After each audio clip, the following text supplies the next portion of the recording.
오늘부터 합병에 대한 그러한 주제를 가지고 같이 한번 말씀을 나눕니다. 하겠습니다. 초대교회를 이루어 갑시다. 자, 오늘부터는 합병에 대해서 우리가 같이 나누면서 이제 이 합병의 과정 속에서 우리가 해야 할 일들이 무엇인지를 같이 말씀을 중심으로 나누기를 원합니다. 자, 합병의 과정을 통하여 우리는 하나님이 하시는 것들을 보고 있습니다. 사람은 참 부족하고 연약하지만 하나님은 당신의 나라를 지금도 이루어 가고 있는 것을 보게 됩니다. 그래서 우리가 합병을 앞두고 이제는 교회론에 대해서 함께 나누려고 합니다. 자, 교회를 우리가 어떻게 이해하느냐는 굉장히 중요합니다. 교회를 우리가 잘 이해하지 못하면 이단에 빠지는 경우가 굉장히 많고 신앙생활을 할 때 굉장히 혼란스럽고 또 하나님의 뜻에 부합하지 못한 그러한 신앙생활을 하는 경우를 종종 보게 됩니다. 과거에 무교회주의라는 것이 있었습니다. 그것은 성경적이지 않습니다. 그러니까 교회가 내가 신앙생활 하는데 교회는 필요 없다는 거 아니겠어요? 그것은 절대로 성경적이지 않습니다. 오늘 말씀을 잘 들어보시면 성경은 교회를 중심으로 신앙생활을 하게 돼 있고 또 교회를 하나님은 통해서 하나님의 나라가 이루어지며 또 교회를 통해서 우리 하나님이 기뻐 예배 받으신다는 것을 우리가 알 수가 있습니다. 한국교회는 한때 폭발적인 성장을 할 때가 있었습니다. 60년대, 70년대에는 무려 그 한 해 증가율이 41.2%나 됐어요. 자, 무슨 말이냐 하면 예를 들어서 100명의 성도가 있는데 한 해 50명이 증가되는, 거의 40명씩 막 증가가 되는 거예요. 그러니까 이거 뭐 기하급수적으로 교회가 부흥이 되는 거죠. 그리고 70년대, 80년대에는 12.5%. 그것만 해도 대단한 겁니다. 그래서 그러다가 최근에 와서는 0.06%로 떨어지다가 이제 가장 최근에는 마이너스 성장을 하고 있는 것을 보게 됩니다. 자, 그런데 놀라운 것은 지금도 부흥하는 교회는 부흥한다는 거예요. 왜요? 초대교회처럼 초대교회로 돌아가면 하나님은 반드시 그 교회를 축복하고 부흥하게 하신다는 거죠. 그래서 목회자는 끊임없이 교회가 무엇인가에 대한 질문을 해야 됩니다. 가던 대로 그냥 가지 말고 중간중간 멈춰서 교회란 무엇인가? 여러분, 중직자들도 마찬가지입니다. 이 교회론에 대한 분명한 인식이 있어야만 교회를 왜곡 없이 섬길 수가 있는 거예요. 이제 교회론은 우리의 철학입니다. 철학. 그렇기 때문에 올바른 교회론이 굉장히 중요하죠. 리고렌이라고 하는 목사님이 교회에 대해서 이렇게 얘기해서 교회는 무엇인가에 의하여 움직인다. 교회에서 일어나는 모든 일에는 인도하는 힘과 조절하는 과정과 이끌어가는 확신이 작용한다. 이렇게 이야기를 했어요. 그러니까 교회 안에는 뭔가 추진력이 있다는 거예요. 그 교회만의 특성에 맞는 추진력이 다 한 가지씩은 있다. 예를 들어서 어떤 교회는 친교 중심인 거예요. 그래서 화합을 목표로 합니다. 그러니까 화합을 목표로 하니까 어떻게 해요? 그냥 모이면 참 분위기가 좋죠. 그러니까 친교하고 야외하고 등산 모임하고 낚시 모임하고 운동 동아리 만들고 그런 거예요. 그러니까 인간 중심이죠. 교회가 인간 중심, 사람 중심의 그러한 이제 교회가 되는 거예요. 자, 뭐 그 반대적으로 극부적으로 보면 또 선교 중심의 교회가 있죠. 선교 중심 교회는 1년에 막 몇 차례씩 단기 선교를 가고 또 교회 안에 막 선교사를 막 배출하고 그리고 교회 예산의 굉장히 많은 부분을 이 선교에 쏟아붓는 거예요. 제 친구가 목회했던 제일평화교회라는 곳이 있는데 이 제일평화교회가 바로 그런 교회예요. 성도수는 한 100명에서 200명 정도 되는 교회인데 파송 선교사가 무려 5명에서 6명이 돼요. 이 파송 선교사는 기본적으로 이제 그 생활비를 200만 원 이상을 지원해야 되는 겁니다. 그럼 여러분 대충 나오죠? 한 달 예산이 굉장히 많은, 그리고 협력 선교사까지 하면 뭐 10명이 이상이 훌쩍 넘어버립니다. 뭐 우리 교회처럼 미미하게 이렇게 도와드리는 그 정도가 아니고 아주 전적으로 그렇게 헌신해서 그 선교에 집중하는 그런 교회이죠. 또 사회봉사 중심의 교회가 있습니다. 거기는 뭐냐 하면 막 바자회 해가지고 남는 잉여가치를 가지고 이제 어려운 사람을 돕는 거죠. 주변의 어른들을 돕는 거죠. 예, 그것을 이제 추구하는 교회가 이제 NCMN 같은 그런 교회입니다. 저 단체라고 볼 수가 있겠어요. 예. 그 다음에 영혼 구원 중심의 교회. 그리고 뭐 1년에 몇 차례, 예, 또는 적어도 한 번 이상은 새생명 축제, 그 다음에 전도 구령, 뭐 이런 쪽의 중심으로 하는 그러한 교회이죠. 어디에다 포커싱을 하든지 교회는 어떤 추진력, 엔진이 다 있다는 거예요. 사랑하는 여러분, 우리 교회는 어떤 교회가 되기를 원하십니까? 예. 자, 여러 가지가 있겠지만은 정답은 초대교회로 돌아가는 겁니다. 초대교회가 우리의 교회의 모델이기 때문에 그런 것이죠. 자, 초대교회는 어떤 교회일까요? 본질적인 부분에서 우리가 한번 살펴보기를 원합니다. 초대교회는 무엇을 했다, 안 했다 이런 관점보다는 본질 속으로 우리가 들어가서 초대교회는 과연 어떤 모습을 가지고 있는가, 우리가 그것을 살피는 이유는 우리도 초대교회를 닮아가기 위한 것이죠. 첫 번째는 부름을 받았다는 소명의식으로 충만한 교회가 바로 초대교회라는 것입니다. 39절을 같이 읽을까요? 이 약속은 너희와 너희 자녀와 모든 먼데 사람 곧 주 우리 하나님이 얼마든지 부르시는 자들에게 하신 것이라 하고, 여기 부르시는 자들 이게 뭐냐면 소명이라는 것입니다. 여러분, 우리가 인식하지 못할 뿐이지 다 하나님이 우리를 불렀기 때문에 여기에 있는 것입니다. 초대교회가 생성되는 데는 성부, 성자, 성령의 강력한 기름 부으심이 있었어요. 그러니까 무슨 말이냐면 교회가 세워지는 데는 먼저 하나님의 작용이 있다는 거예요. 예를 들어서 어떤 목사님이 개척을 해야 되겠다, 뭐 이렇게 하는 것도요, 그 본인이 그렇게 생각을 해서 하는 것 같지만 사실은 그게 아니고 거기에 하나님의 개입이 있는 거예요. 성도들이 모여서 개척교회를 하고 아니면 교회를 이렇게 섬길 때도 거기에 뭐냐면 하나님의 부르심이 있다는 거예요. 우리가 교회를 섬길 때, 내가 뭐 여러 가지 직분을 받을 때 우리가 하나님의 부르심이 있었다라고 하는 사실을 우리가 기억하는 것과 그냥 뭐 교회가 세웠다 아니면 목사님이 세웠다 이렇게 생각하는 것은 천지 차이입니다. 그런 사명을 감당할 때도 벌써 거기 온도 차이가 있게 되는 거죠. 그냥 나는 우연히 여기 나와 있어 이렇게 해버리면 거기에는 굉장히 많은 오류가 생기는 것이죠. 하나님이 나를 불렀다는 거예요. 하나님이 나를 불렀다. 그래서 부르신 자들에게 하신 것이라. 부르신 자들, 불렀다는. 창세 이후에 인류가 타락하고 하나님을 떠났습니다. 하나님은 그 인류를 포기하지 않는 거예요. 그 인류를 포기하지 않고 하나님은 끊임없이 자기 백성들을 그 인류 가운데서 부르셨어요. 그 대표적인 사람이 누구냐 하면 아브라함입니다. 하나님이 아브라함을 부를 때 어디서 불렀냐면 갈대아 우르에서 불렀습니다. 갈대아 우르는 우리가 잘 아는 대로 바벨론입니다. 바벨론은 성경에서 세상을 말하는 거예요.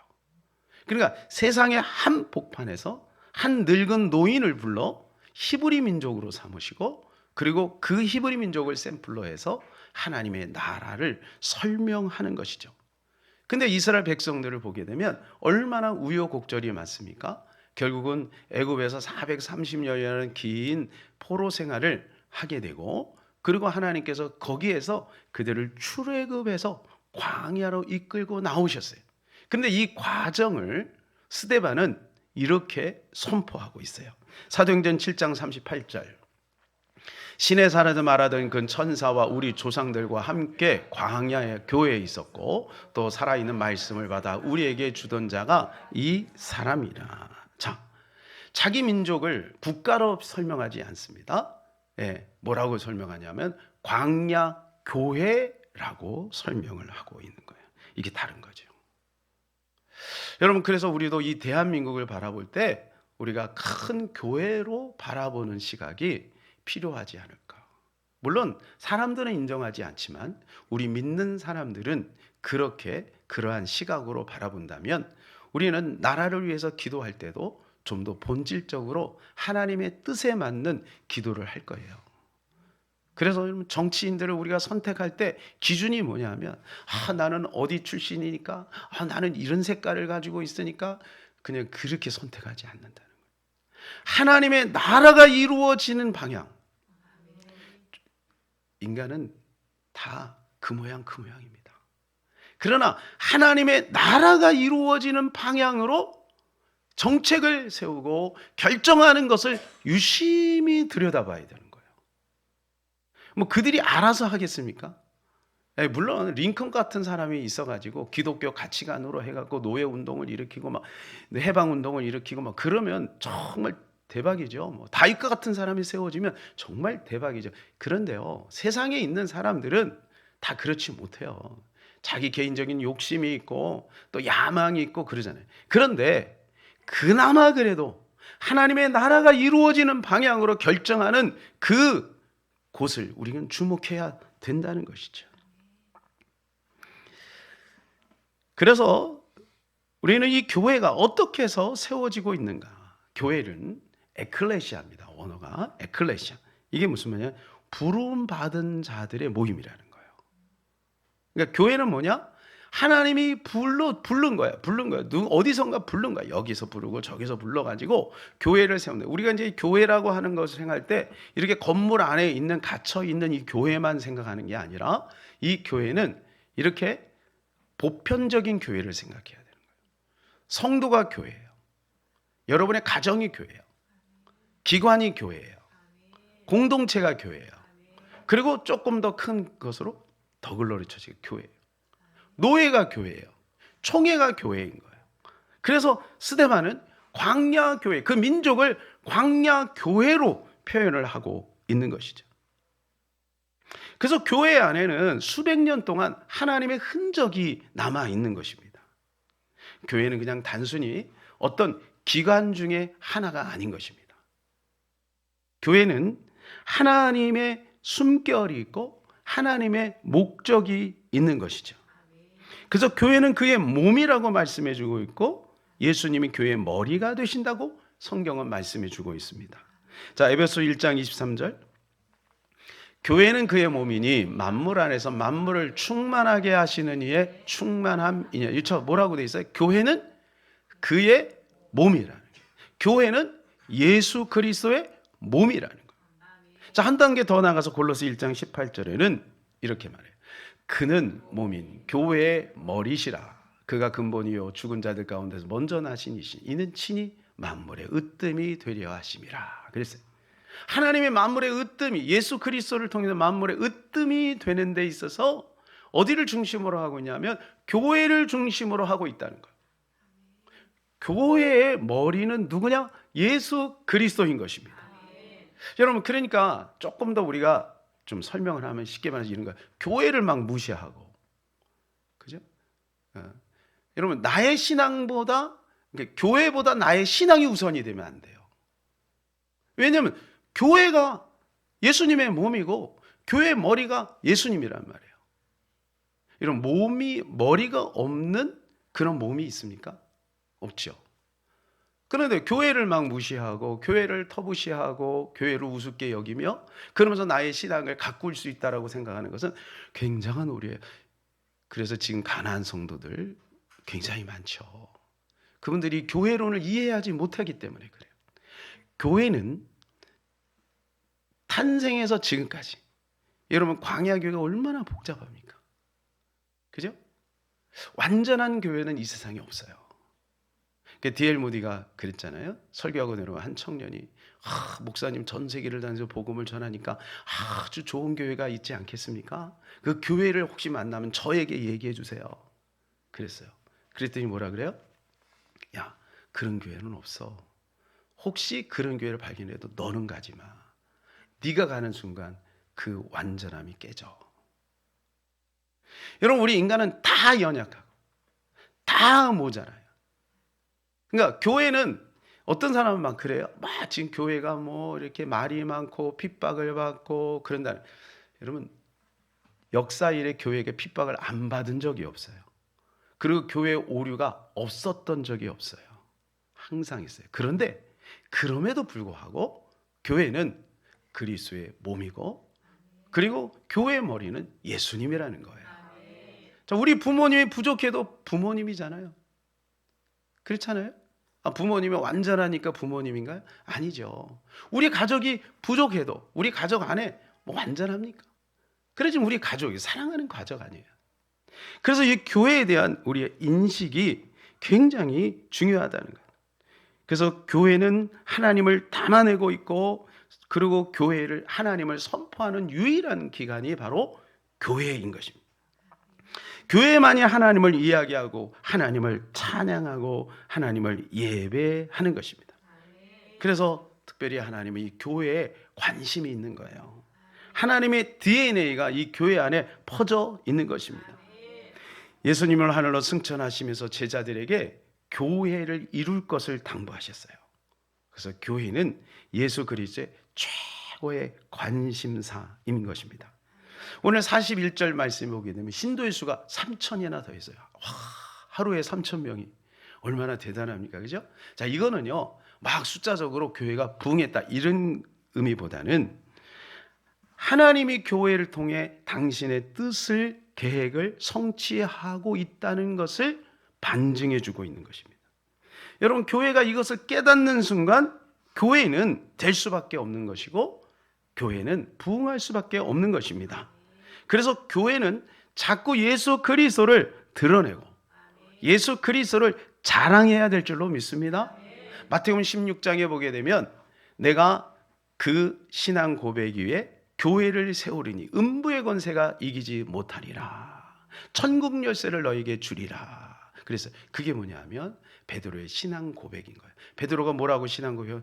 주는 그리스도시요 살아계신 하나님의 아들이시니이다. 예수님이 깜짝 놀랐어요. 이 신앙 고백 위에 세워지는 교회가 든든한 교회이고 하나님이 기뻐하는 교회인 줄로 믿습니다. 그래서 교회는 하나님의 부르심이 전제되어 있는 것입니다. 두 번째는 보냄을 받았다는 사도성으로 충만합니다. 42절 같이 읽을까요? 그들이 사도의 가르침을 받아 서로 교제하고 떡을 떼며 오로지 기도하기를 힘쓰니라. 자, 여기 보면 사도의 가르침을 받았다. 그러니까 이 사도의 가르침을 토대로 해서 초대교회가 세워졌다는 것이죠. 자, 첫 번째는 우리가 교회는 하나님의 부르심이 전제가 되어 있는 거예요. 그 두 번째는 왜 불렀냐 이거죠. 우리가 누구를 부를 때 목적이 있죠, 그죠? 그냥 부를 수도 있죠, 그죠? 사랑하는 사람은 아무개야 그리고 부르면 왜? 그러면 그냥 불렀어, 좋아서. 근데 거기에도 뭐가 있어요? 목적이 있는 거죠. 한 번 더 얼굴을 보고 싶고 목소리를 듣고 싶은 목적이 있죠. 하나님이 우리를 왜 불렀냐 이거. 왜 불렀냐? 이거 중요해요. 이게 목적인 거예요. 하나님 우리를 부르신 이유가 있다는 거예요. 그건 뭐냐면 보내려고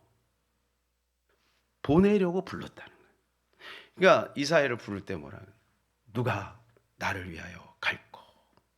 그래서 제가 여기 있나이다. 나를 보내소서. 깨달은 거죠. 하나님의 부르심을 딱 받고 나니까 그냥 이거는 설명할 필요가 없이 자연스럽게 하나님이 나를 보내려고 부르신 거구나. 그래서 역사에 가면 이사야가 몸이 반토막이 된 순간까지 이 보내심에 충성한 거 아니겠어요? 사도라고 하는 뜻이 아포스톨로스라는 뜻입니다. 이게 뭐냐면 보내심을 받았다는 뜻이에요. 그러니까 예수님의 제자들이 사도잖아요. 예. 그래서 교회는 유일하게 사도적 계승을 이어가고 있다는 겁니다. 이것은 우리가 잘못하면 신사도주의하고 이렇게 막 연결시키면 큰일 납니다. 신사도주의는 지금도 내가 사도다 그런 말이에요. 그 말이 안 되는 거고, 사도적 계승이라는 말은 무슨 말이냐면 우리 안에 초대교회를 중심으로 주께서 사도에게 가르쳐 주신 그 가르침이 그 교회에 흐른다. 이 말을 강조한 분이 있어요. 돌아가신 오카른 목사님이 이 사도적 계승, 교회의 사도성 굉장히 많이 강조했습니다.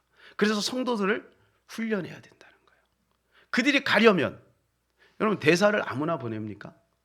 중국의 대사, 러시아 대사 아무나 보냅니까? 훈련해야죠.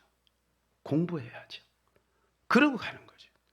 아무것도 없이 그냥 따뜻한 그냥 그 느낌만 가지고 가서는 안 되는 거예요. 외교를 어떻게 할 거예요? 그러니까 우리가 보내심을 받으려면 어떻게 되느냐? 훈련이 필요하다. 그래서 평신도 제자 훈련이 거기서 나오는 겁니다. 이게 교회론에서 나온 거예요.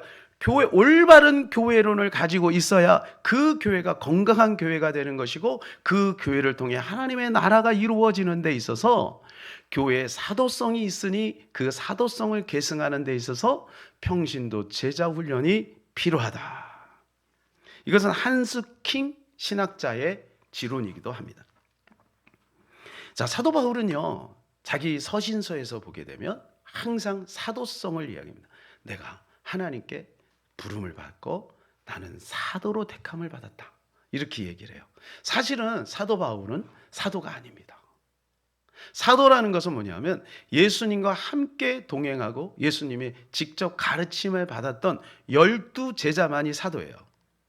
그런데 사도 바울이 왜 자기 자신의 그 사도성을 그렇게 강조할까요?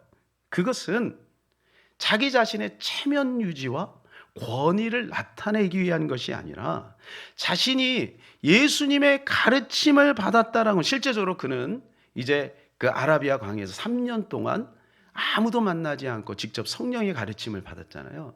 그러니까 자기는 예수님의 직접적인 가르침을 받았다라고 하는 것을 이야기하는 거예요. 쉽게 말해서 내가 너에게 지금 편지를 쓰고 있는데 이 편지는 나에게서 나온 게 아니라 하나님에게서 나온 거야. 하나님에게 나온 거야. 그래서 그게 성경이 된 거잖아요. 그러니까 그거를 강조하는 거예요. 나에게 있는 게 아니라 하나님에게 있는 거야. 그 권위가 하나님에게 있는 거야. 그러니까 나는 사도야. 이렇게 이야기를 하고 있는 것입니다. 그 맥락에서 교회도 이 사도성이 있는 거예요. 교회도. 여러분 보세요. 교회를 다니면서 그냥 다니는 사람이 있습니다. 아무 생각 없이 그냥 다니는 거예요. 그냥 주는 밥 먹고, 놀러 가자 하면 놀러 가고, 그냥 뭐 교회 뭐 하자 그러면 그냥 해요. 그러나 내가 예수 그리스도의 가르침을 근간으로 한 사도성을 가지고 있다라고 하는 그 개념을 가지고 있는 성도는 교회를 바라보는 시각이 달라요. 교회를 대하는 태도가 다른 겁니다. 그렇지 않겠어요? 그러니까 이 사도성이 굉장히 중요한 것이죠. 교회 궁극적인 존재 이유는 47절에 보면 구원받는 사람이 날마다 더하게 하시는 거예요. 구원받는, 그리고 그 구원받는 사람들이 더해져서, 그리고 그들이 사도성을 가지고 또 세상으로 나가서 구원받는 사람들을 날마다 더해가는 것. 이것이 바로 교회의 존재의 목적인 것입니다. 여러분, 이것이 가능하게 되는 이유가 뭐냐 하면 성령님이 우리 안에 계시기 때문에 그런 것입니다. 성령님이 우리 안에 계시. 자, 이 성령은 오늘 초대교회에서부터 보편적으로 이 땅에 내려오신 거예요. 구약의 성령은 어떻게 해요? 어떤 특정한 사람들에게만 부분적으로, 그리고 어떤 시대에만 특별히 역사했죠. 근데 신약에 와서는 성령이 보편적으로 내려온 거예요. 초대교회를 중심으로 해서. 그래서 우리가 잘 아는 대로 사도행전 1장 13절 14절에 그들이 오로지 모여서 기도했더니 사도행전 2장 1절에서 4절에 성령이 불같이 바람같이 임하게 된 거예요. 그래서 시작이 된 것이 초대교회란 말이에요. 그러니까 이 성령의 작용과 성령의 운동으로 말미암아 교회가 시작이 됐는데, 그 뿌리가 어디에 있냐면 바로 예수의 가르침에 있는 것이고, 그리고 성령이 그것을 드러내는 일을 하신다면 오늘 교회도 그것을 따라가야 되는 거죠. 그러니까 그 성령, 초대교회 성령과 지금 우리가 만나고 있는 성령이 일치되는 겁니다. 일치되는 거예요. 그러니까 성령은 2000년을 초월하는 거예요. 2000년을. 그래서 우리가 성령 충만하면 우리가 공통적으로 딱 하나가 돼서 예수의 가르침을 따라서 가게 되는 거예요. 그래서 오늘 39절에 보면 이런 말씀 있잖아요. 39절 시작. 이 약속은 너희와 너희의 자녀와 모든 먼데 사람 곧 주 우리 하나님이 얼마든지 부르시는 자들에게 하신 것이라 하고. 모든 먼데 사람이 누구예요? 빨리 얘기하세요. 먼데 사람이 누구예요? 우리예요, 우리. 지금 초대교회가 만들어지면서 벌써 하나님은 누구까지 보고 있냐면 저와 여러분까지 보고 있는 거예요. 할렐루야. 시대를 초월하여, 역사를 초월하여, 장소를 초월하여 하나님은 우리까지 지금 보고 있는 거예요. 더글로리 처치를 보고 있는 거예요. 예담교회를 보고 있는 거예요. 여러분 한 사람 한 사람을 지금 보고 있는 거라고요. 얼마나 놀랍습니까? 그래서 예수님이 이런 말씀하셨죠. 요한복음 14장 27절. 보혜사 곧 아버지께서 내 이름으로 보내실 성령, 그가 너에게 모든 것을 가르치고 내가 너에게 말한 모든 것을 생각나게 하리라. 누가요? 성령이. 그래서요, 우리가 성령 충만하면 모두가 공통적으로 마음이 하나가 되는 거예요. 공항에 가서 할렐루야 하면 사람들이 다 쳐다보죠. 어떤 사람은 아멘도 하고 그냥 통하는 거예요. 왜? 같은 성령이니까. 그러니까 고린도 교회 사도 바울이 너희가 같은 성령에서 은사가 나눠진 거야. 그러니까 너희 은사 자랑하지 마. 은사가 독특하니까 잘못하면 그거에 묶여서 그걸 자랑하거든요. 그거 자랑은 한 성령 안에서 나온 거야. 그게 한 성령 안에서. 그러니까 성령 안에서 나옴으로 성령이 예수 그리스도의 가르침이 생각나게 하신다는 거예요. 여러분, 이것이 바로 예수 그리스도의 가르침을 따르는 사도적 계승을 하고 있는 교회의 전통인 것입니다. 그래서 성령 충만하면 자연스럽게 내 안에 성령께서 시간을 초월하 예수의 가르침이 우리 안에서 흐르게 하시는 것이죠. 그래서 교회는 사도성이 있고 사도의 가르침을 근간으로 해서 교회가 운영되게 되는 것이죠. 세 번째는 뭐냐? 하나된 공동체 의식으로 충만합니다. 42절에 보면 서로 교제하며 떡을 뗐죠. 그죠? 44절에 46절까지 우리 말씀 보겠습니다. 시작. 믿는 사람이 다 함께 있어 모든 물건을 서로 통용하고 또 재산과 소유를 팔아 각 사람의 필요를 따라 나눠주며 날마다 마음을 같이하여 성전에 모이기를 힘쓰고 집에서 떡을 떼며 기쁨과 순전한 마음으로 음식을 먹고. 자, 여러분 이게 정말 이런 교회가 있나요? 이런 교회? 자, 이런 교회로 우리가 돌아가야 될 줄로 믿습니다. 이런 교회로 돌아가자면 부담을 느끼는 분이 있고 속으로 할렐루야 하는 분들이 있어요. 그죠? 왜냐하면 모든 물건을 서로 통용하는 거예요. 모든 45절이 굉장히 부담이 되잖아요. 모든 재산과 소유를 팔아 각 사람의 필요를 따라 나눠주는 거예요. 자, 여러분 초대교회로 돌아가자니 여러분 다음 주부터 얼마나 부담이 되시겠습니까? 집 다 팔아서 가지고 와가지고 그걸 다 나눠줘요. 초대교회는 정말로 그렇게 했다는 거예요. 왜 그러냐면 초대교회는 항상 이런 생각이 있어요. 예수님이 내일 오실 것이다. 그러니까 이걸 이단들이 잘못 이용해가지고 교회가 이상해지는 거지. 사실은 그 정신을 가지고 있는 거잖아요. 여러분 구제하잖아요. 선교하잖아요. 그거 가지고 우리가 서로 나누고 그거 하고 있는 거죠. 굳이 막 재산을 팔아갖고 막 땅 등기 뭐 문서 가지고 오고 그럴 필요 없어요. 부담됩니다. 가지고 오지 마세요, 여러분. 가지고 오지 마세요. 자, 여기 보세요. 날마다 마음을 같이 했다는 거예요. 이게 중요하죠. 그래서 여러분 딱 보면 이게 교회에 이렇게 오면은요 보통 자기 자리가 다 있어. 자기 자리가 다 있어. 그래갖고 누가 자기 자리 딱 조금 늦게 왔는데 자기 자리 누군가 딱 앉아 있으면 괜히 기분 나쁘고. 네? 여러분 안 그러시죠? 예, 안 그러시죠? 여러분 마음을 같이 하는 거예요. 마음. 그러니까 서로 그 마음을 같이 하기 위해서 우리가 조금씩 노력해야 돼요. 우리 인간은 본질적으로 자기가 다 왕이 되려고 하는 거예요. 다 자기가 하나님이 되려고 하는 거예요. 창세기 3장 이후에 다 자기가 하나님이 되기로. 그런데 다른 사람이 조금 침해하면 불편한 거지. 그래서 교회 못 다니는 사람이 얼마나 많은지 몰라요. 불편하다는 거야, 교회 오면. 예. 근데 사랑하는 여러분, 우리가 이렇게 마음을 같이 할 때 하나님이 너무너무 기뻐하시는 거예요. 시편 133편에 뭐라 그래요? 형제가 연합하여 동거함이 어찌 그리 아름다운 거. 동거함. 그러니까 여러분 조금이라도 이게 예배를 마치고 나면 서로 인사하고 서로 찾아가서 인사하고 어떻게 근황을 묻고 그 기도 제목 같이 나누고 같이 기도하고 이렇게 하는. 이제 예당교회도 마찬가지입니다. 우리가 각각 뭐 10여 년 동안 그죠? 예당교회는 예당교회대로 우리는 우리대로 이렇게 좀 조금 다를 거 아닙니까? 그죠? 이 다름을 우리가 좁히기 위해서 어떻게 해야 돼요? 그들이 달아오기 전에 우리가 다가야 되는 거예요. 우리가 먼저 손 내미는 거죠. 우리가 먼저 이해하는 거죠. 우리가 먼저 양보하는 거죠. 이럴 때 그 안에서 하나됨이 이루어지는 거예요. 여기 날마다 마음을 같이하여 마음을 그리고 떡을 떼는 거예요. 그리고 음식을 먹는 거예요. 사랑하는 여러분, 우리 안에 이러한 은혜가 있기를 바랍니다. 원래 예수님은 공동체로 계셨어요. 원래 그렇잖아요. 그래서 어떤 사람은 공동체 하니까 막 되게 민감하게 그렇지 않아요. 예수님 원래 공동체로 계셨어요.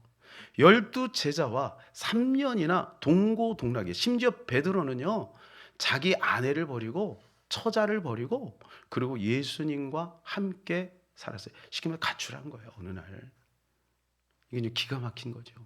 아버지가 갑자기 갑자기 가출을 하신 거예요. 이게 우리 이하영 집사님께서 갑자기 가출을 하시는 거예요. 뭐 때문에? 예수님하고 함께 한다고.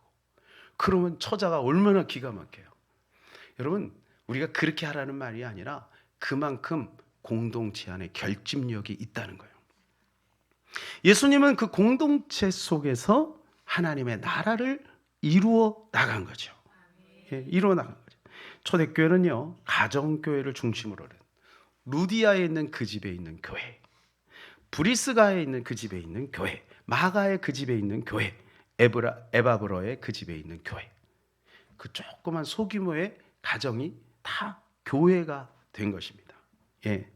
물론 그때 당시는 여건상 로마의 압제하에 이렇게 큰 집회를 못했죠. 그러니까 소규모로 다 가정에 모여서 이제 교회가 된 거예요. 여러분, 그래서 교회는요 이 소그룹이 활성화돼야 돼요. 왜냐하면 대그룹 안에는 가족 같은 결속력을 갖기가 쉽지가 않아요. 근데 소그룹이 모여서 그 안에 혈관이 이어지고 그래갖고 이게 정말 가족 같은 교회가 되는 겁니다. 앞으로 이제 우리 교회가 추구해야 될 것이 바로 이 소그룹이거든요.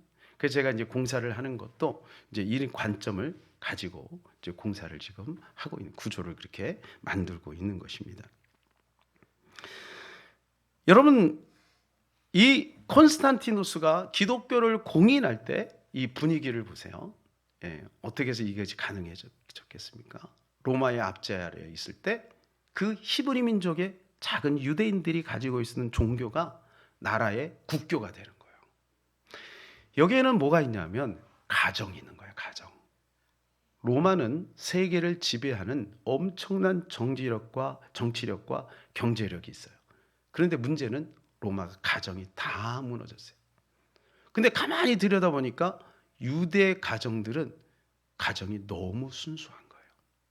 너무 깨끗한. 그래갖고 유대 여자들을 그 관리들이 이제 다 아내로 막 맞이한 거예요. 근데 그들이 어떻게 해요? 유대 히브리 민족은요, 모계가 유대인이면 유대인이에요. 모계가. 그러니까 어떻게 하냐면 그 가정에 가서 가정을 변화시키는 거예요. 누가요? 기독교인이 가정을 변화시키는 거예요. 그래 나중에는 이 콘스탄티누스의 어머니이신 헬레나가 그 영향을 받아요. 헬레나는요 조폐권을 가지고 있었습니다. 조폐권 아시죠? 조폐공사. 돈 찍어내는 거예요. 그러니 얼마나 막강한 그 힘이 있어요. 그런데 그가 그것을 가지고 이제 자기의 재산을 가난한 사람들에게 막 나눠주기 시작하는 거예요. 하나님의 은혜를 받은 거죠.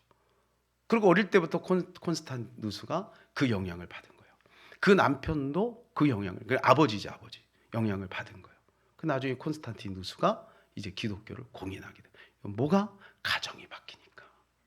가정이 바뀌니까 나라가 바뀌는 것입니다. 바로 이게 초대교회의 영향력인 것입니다. 초대교회의 시작은 바로 마가 다락방에서 시작이 됐어요. 여러분 다락방 아시죠? 다락방에서 시작이 된 거예요. 작지만 그 처음은 미약하나 나중은 창대해지는 거. 그것이 바로 교회의 영향입니다. 그래서 우리 교회는 이제 어느 정도 그 이제 기도하면서 이제 제가 아직 결정은 못했는데 어느 정도 앞으로 이제 교회가 하나가 되면 어느 정도 교회가 커지면 자꾸 분립하려고 그래요.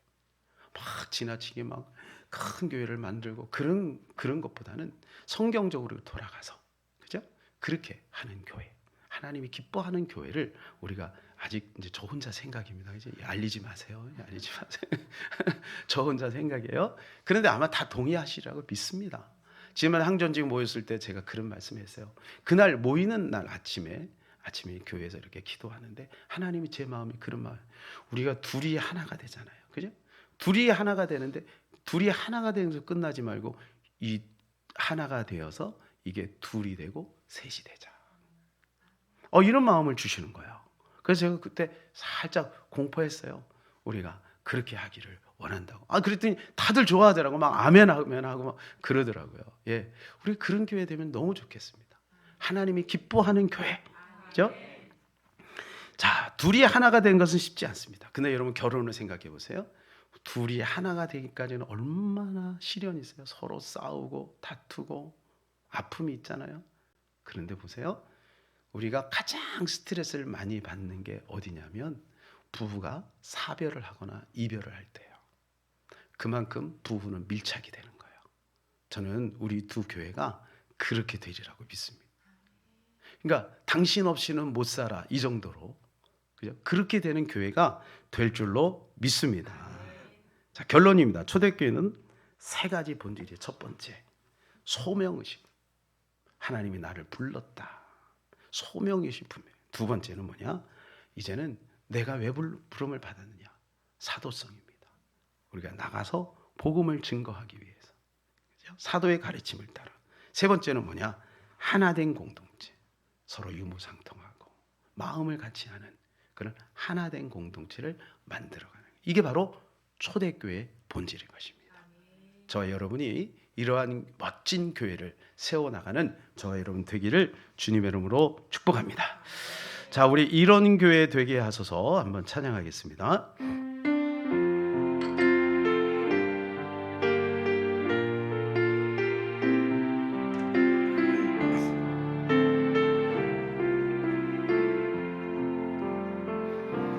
진정한 예배가 숨쉬는 교회 주님이 주인 되시는 교회 믿음의 기도가 쌓이는 교회 최고의 찬양을 드리는 교회 말씀이 살아 움직이는 교회 성도의 사랑이 넘치는 교회 섬김과 헌신이 기쁨이 되어 열매 맺는 아름다운 교회 주님의 마음 닮아서 이웃을 사랑하는 교회